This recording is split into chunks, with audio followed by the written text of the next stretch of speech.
Okay, so let's continue with our work. Now, what we're going to do next after the normalization. So, if we have a step to do the border plot, right? If we have steps, step number one was to do the normalization. Okay, so once you're done with the normalization, step number two is to create what is called a slope plot.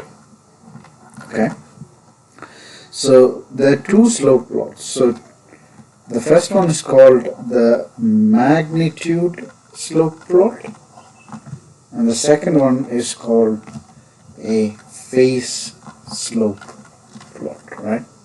So this is what we are going to be focusing our energy on now. I'm going to use this example question. We did solve it in our second class. Now, what we're going to do here is we're just going to normalize this to start off our work with. So let's start by normalizing it. Upon normalization, we'll see that we'll get this as 3 by 2, right? We'll get this as 3 by 2 into k. On the denominator we have s by 3 plus 1, and the denominator, sorry, on the numerator you have s by 3 plus 1, and on the denominator you have s into s plus 1 into s by 2 plus 1. Right, so this is the normalized form that we have here. Okay, so now based on this normalized form, what we now do is go for the slope plot.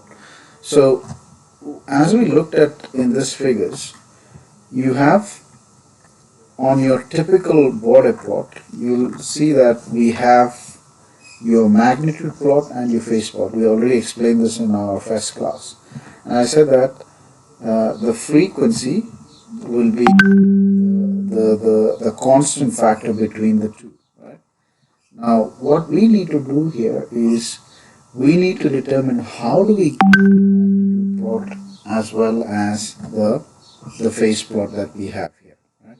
So that's what we're going to try and have a look. Let's see if we take a look at the magnitude plot. Just mute this. Right, so if we take a look at the magnitude plot, what we need to do firstly is we need to determine what are the terms that influence the magnitude plot. Right? So the magnitude slope plot, sorry. So what are the terms that determine the magnitude slope plot?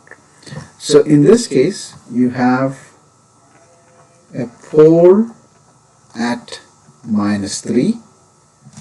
That is this first term here. Right? Let's mark it off. This is 1. Right? Let's use a different color ink so that we don't confuse ourselves. So this is 1. Right? Then we have, my apologies, it's supposed to be a 0 at 1, not a pole. So let's note this is 1. That is the 0 at -3. Then you have number 2 here, which is the pole at 0. Right? Then number 3 is the pole at -1, and number 4 is the pole at -2. So these are the terms that are involved. Now what we do with the terms is that we create what is called a magnitude slope plot table, right? So I'm going to create this table, and on the first line I'm going to call it as the description, right? So this is called the description. Now in this we detail each of the terms that are involved, right? So in this case we have a total of 4, right? I'm going to leave the one space of the last block open. I'll explain why that is. So we start with 0 at -3, then we have pole at 0, then we have pole at -1, and then we have finally we have the pole at -2. Right, so now we have made a description of this. Now the next step here is to determine what is called the break frequency. So how do you determine the break frequency? Each term, that is the 0, the pole, have a break frequency. Now the break frequency of a magnitude plot, right? So here, as we read here, each term breaks at its break frequency. So what do you mean by the break, right? So if you have a look at this graph, you see that it is a freehand drawing. You see that? But this freehand diagram doesn't originate from the very beginning. So what happens here is that each of the terms that make up a component in a Bode plot has got a specific slope, right? So that is something that is shown in this diagram, for example, here. You see, they are drawing it for each of them. So basically what happens, this diagram, if you have a look here, right? So this is 3 by 2 by S, S by 3 plus 1, 1 by S plus 1, 1 by S by 2 plus 1. So the Bode plot is the combination of the different slopes. Okay? Each of these terms will be breaking in a different slope or a different angle. So what remains for us is to determine what is each of these slopes, and that is why this is called the magnitude slope plot, right? So basically, if you have a look here, for the magnitude slope plot, they say that each term has its break frequency. So the break frequency is determined by the location of the pole or 0 of a term. So where is it located on the S plane? Pole 0 at the origin has no break frequency. So if you have a pole or a 0 which lies at the origin, it has no break frequency because it lies at 0, right? But if you have something like that in your transfer function, for calculation purposes we can take it as 0.1 radians per second. Okay, it can be 0.01 as well, but I will explain that circumstance at a later stage. Each term only starts breaking at its break frequency. So the first step here is to determine what are the break frequencies. Okay.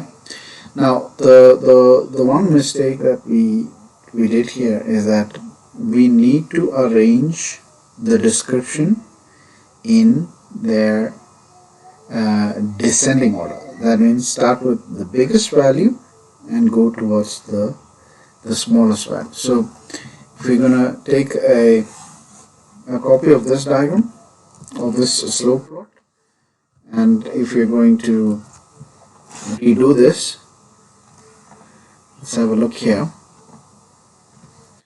You'll see that the pole at 0 will be the one that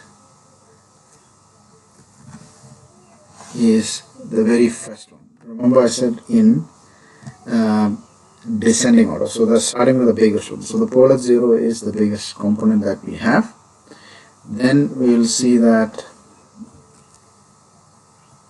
sorry, let's just put that back.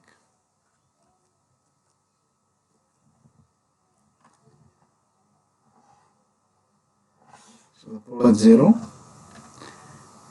then the pole at -1 is going to be the second biggest one. I'm just going to write it in, pole at -1.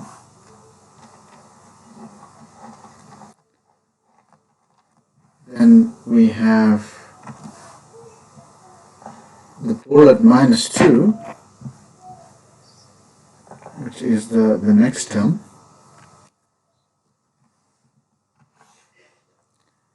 And finally, we have the 0 at -3,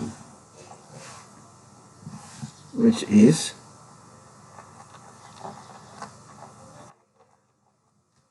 the term that we have last, right? So this is how we write it in its descending form. So starting with pole at 0, pole at -1, pole at -2, and 0 at -3. So this is the next step that we need to follow. So this is your the second part, right? So what I want us to do is that I want us to try this for another example, right? Let's say that we have, for as our self-assessment,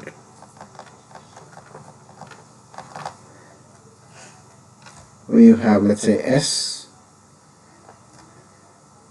plus 6 K into S plus 6 divided by S into S plus 2 into S plus 3. So I want us to do two things here. One, normalize, and secondly, I want us to create and arrange in descending order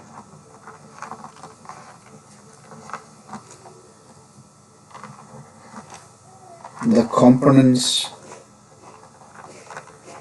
of the magnitude slope plot. So this is the magnitude slope plot, right? So what I want us to do is, I want us to try and see if we can do exactly what we did here with the question that we started off with, but I want us to try it for this question. And once we have that, then we can move on to the next step. So we'll be having a discussion about this later in the day. So I want us to try and see if we can do this. Alright.